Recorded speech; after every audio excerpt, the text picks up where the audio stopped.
So Laura, that to me is the smallest loofah I've ever seen. It is. It's edible at this size, but that's not what we really want. If we're here to process loofah into sponges, then we had to wait 90 days for this to grow into a full-size loofah. That's an eternity in the gardening world. It is that. But then you have the hard decision about when and how are you going to harvest. Yes. So it's a little tricky. Some people wait until it dries on the vine. That is rock solid hard. It is rock solid hard. And if we were going to peel it, you could see that it is totally brown and brittle inside, and people would have to bleach it in order to get a nice sponge. That looks painful. Yes, actually, and not a very nice end product. So we're going for that nice end product. So then you have the decision about what are you going to harvest and when? Yes. So I try to keep track of it in the garden, and you might be tempted when it gets this big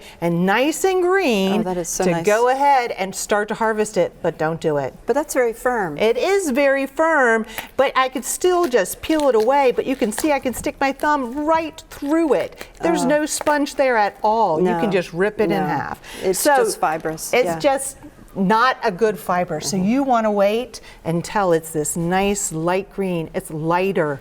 Feel how light it is. Much lighter. And it's got a little give to it, where the other one was really solid. It is. It does have a little bit of a give to it. And then it's just easier to then begin to harvest. Now, usually I use gloves when I harvest, and I'm in my overalls because this is messy outdoor work, but we're here today, so we're going to try to keep it a little clean.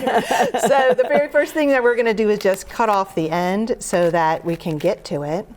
And then you want to actually just score the loofah all the way down. Yeah, it's kind of tricky, isn't it? Yeah. So you want to make 2 scores. And then you can just begin to peel off that loofah. Is it coming off easy, or do you really have to It is. I know you want to get in here and try it. Get my hands in there. Yeah, you can see, I'm making a mess already. But you're just peeling that away. Oh, and look, there's all the fiber right there. Oh, and you can just absolutely, that xylem is right there. But notice I can't put my thumb through it like I could before. It is actually tough. So I would go ahead and peel this in all the way down. And then comes the fun part, because you can see, and I'm going to sneak this over here so everyone can see, look at all those seeds in there. I mean, it is packed full of seeds and meat, kind of like a pumpkin.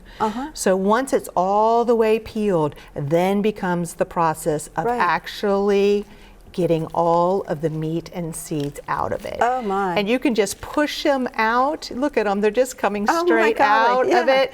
And it's just like a pumpkin. Sometimes they're so hard though, I have to like bend it and push it against a bucket. And once you've actually just taken all of those seeds and all the meat out, then comes the fun part, because you have to get a hose and you have to put it on a jet as hard as you can, and you just blast it, because you have to get every bit of that meat out. Oh, so it's got to be just down to the xylem, just to the fiber. Exactly. But then it gets even more. This is not for the faint of heart. Sounds like fun, I know. To get all your displaced aggression, right? And so then there's always seeds stuck in there. So you actually have to take it and slam it against your hand as hard as you can, and seeds just scatter everywhere until you have just the xylem. You might have a little bit of meat still in there, a little bit of seeds in there, and then you're done outside. So I can only handle about 10 of these until about my hands are really giving way. And then you go inside. Oh my. And inside, you get the hottest water out of your tap that you can. And soak it, each sponge in there.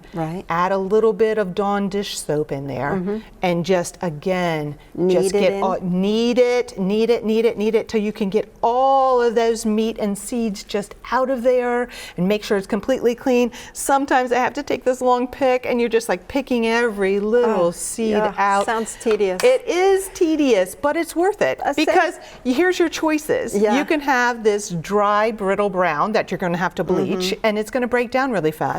Or you can have this really nice, clean, bright white, non-bleached I think we need to remind people what our end Exactly. Look what we're talking. And so this is the end product after it's dried, because after you're done and it's soaking wet inside, then you have to put it to dry for 2 days on a cooling rack. Okay. And then just store it in a dry place, and it lasts forever. How do you keep it lasting?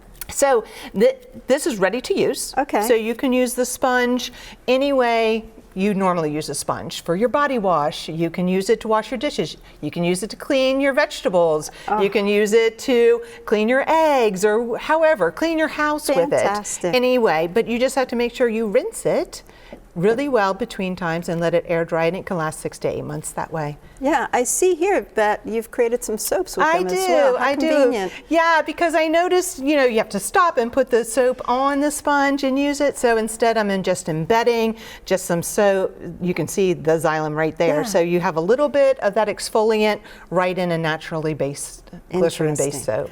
I also know that what we didn't get to yet was the fact that, real quick, one of these is very firm and wonderful. Exactly. So it depends on when you harvest them. So if you harvest them too soon, and I don't know if you can see this, it's so malleable, flexible, right? And when Yes. that gets wet, it's just going to be just like a washcloth. Right. So this one, you can tell it's so much tougher. I can't even barely bend it. Yes.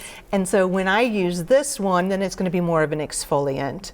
So that gives me that more of an exfoliant sponge that I can use. And it's very durable at that point. Well, Laura, this has been very, very interesting, and I thank you so much for sharing. I really enjoyed getting this demonstration. Absolutely, and sorry about the mess. Don't worry about it.